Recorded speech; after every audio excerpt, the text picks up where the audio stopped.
What is up, guys, and welcome back to another episode of the F123 Mobile Racing Career Mode. We are here for episode number 39 today, and of course, this is the start of the new season. And if you guys did miss the previous episode, at the finale then of our season with Alpine, definitely be sure to go check that one out before you see this one. And of course, this time around, we have something new to do, and it's to choose our team here. Now, the interesting thing is with this new team that we chose, I don't know if you saw on that career card, is that we could have the potential to use ERS here. This would be the first time, well, ever that we could use this, so this could be really helpful. But we're going to be siding then with Ferrari then. I know I'm making it sound like not a big deal, but this is a huge deal, of course, for us. Ferrari, as we all know, one of the most storied, most fabled franchise brands ever in the history of Formula 1, and now it's our time to see if we can bring them to some glory here. And we're going to be starting off at Bahrain with Verstappen off pole here. Leclerc is actually in 10th, so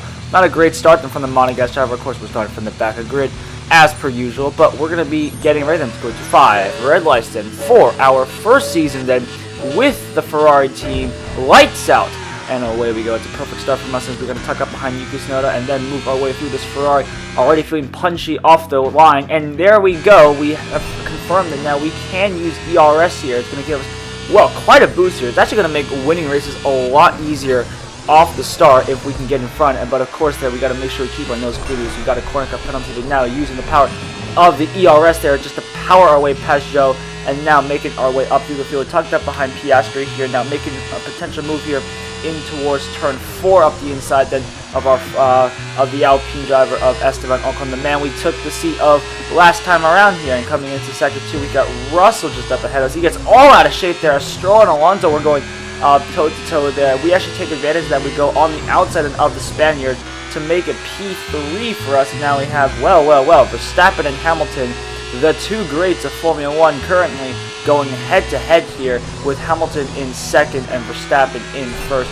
Well, let's see if we can spoil the party with some ERS usage. And look at the absolute acceleration that we get off the line there with that ERS boost. It's so much to the point where we can set it up the inside, potentially. I thought about it, but Hamilton actually broke pretty late there, offering a solid defense there from the British driver. So we're just going to stick behind with him for now, but we can make a move into this next right-hander here. A very nice move up into P2 then with Verstappen about a second and a half ahead of us. But watch this gap slowly come down here as we get ready to use some of this ERS down this main straight here. As we make our way into this right-hander here down to 3rd gear, and now using that ERS boost here for a little bit up to 5th gear. Now you can already see the speed difference that we have with this Ferrari compared to the Red Bull. This is probably what Verstappen felt like with that Red Bull straight line speed in 2023. It's going zooming past there, the Dutchman up into P1 then. And this is also what I mean by wins being so much easier with that easy ERS use there. I don't think the AI has access, unfortunately, to that ERS, so we could actually pull off a really nice move here if we can make this work successfully across the season. Of course, there's obviously going to be rain races where I don't think ERS is going to be nearly as powerful, if it even is an option, but we'll have to see here. But you can already see we are setting the timing sheets alight there. 27.6 in the first sector here, a purple first sector in this Ferrari. Actually not feeling that bad. This Ferrari feels very light in the corner, surprisingly. Compared to pretty much all the other cars I've driven, this Ferrari feels the lightest in the corners here, which is quite surprising because I do vividly remember the 2023 Ferrari, of course, having its biggest problems with the tire wear. Of course, it munched through those tires like breakfast, but overall it was actually not a terrible car towards the end of that 2023 season. We had that great battle between Mercedes and Ferrari for second place in the constructors there, and well, Ferrari just lost out to that. But for us though, we're just kind of cruising around here, enjoying this new Ferrari here. And I know I was saying I like the new handling of this, but we just go in a bit wide there. But we have charged the battery up, and we're going to go for an absolute power lap here on this final lap as we come down the finals, the main straight here to start the final lap, then burning that ERS off to 160 miles an hour as we come across the line here. You can see also the ERS charges, quote unquote. The dark blue bar is to represent how much we can fill up, and then of course the light blue is how much charge we actually have in the pack here. Making our way through the first corner, unfortunately getting a corner cut penalty, so we're going to have to use a bit more of the ERS than I would have liked to get up to speed, but we're quickly back up to speed here, and we don't have to worry about that in towards the middle sector here.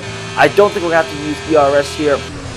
We should be okay. Of course, the ERS like in real life, charges under braking and coasting, and we can deploy under acceleration using that button. 27.1 in the first sector, despite the fact that it was not a very clean first sector here, but nonetheless we can take that, making our way through the hairpin here now towards turns 9 and 10 here. This Ferrari feeling very, very punchy off the line as well. We can use a bit of this ERS to help with our cause, making a very nice apex here. Now, using a bit of the ERS here to punch up to 4th gear here, and look at the gap we've already created to the Dutchman Verstappen, 7 seconds from the Red Bull driver here. This is Ferrari domination, of course, in season.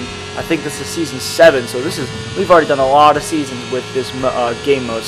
But these seasons are getting a bit longer, so hopefully we can manage to finish this off very quickly here. 41.3 in the middle sector here, using a bit more ERS there off that right-hander, that medium speed right-hander. Probably didn't really have to, but just making sure that we could get a decent run off of that. Into the final corner here, down to 3rd gear, now draining the ERS as we punch towards the line here. It's going to be a dominant victory for the Scuderia Ferrari here. Not surprising considering they are always very good off the mark here, but we'll see if we can continue this consistency. And that's going to be it then for this episode. Thank you all so much for watching. If you guys did enjoy, definitely be sure to leave a like and subscribe to the channel. I will see you guys in the next episode. Hopefully this Ferrari domination can continue and we can bring Ferrari finally some glory.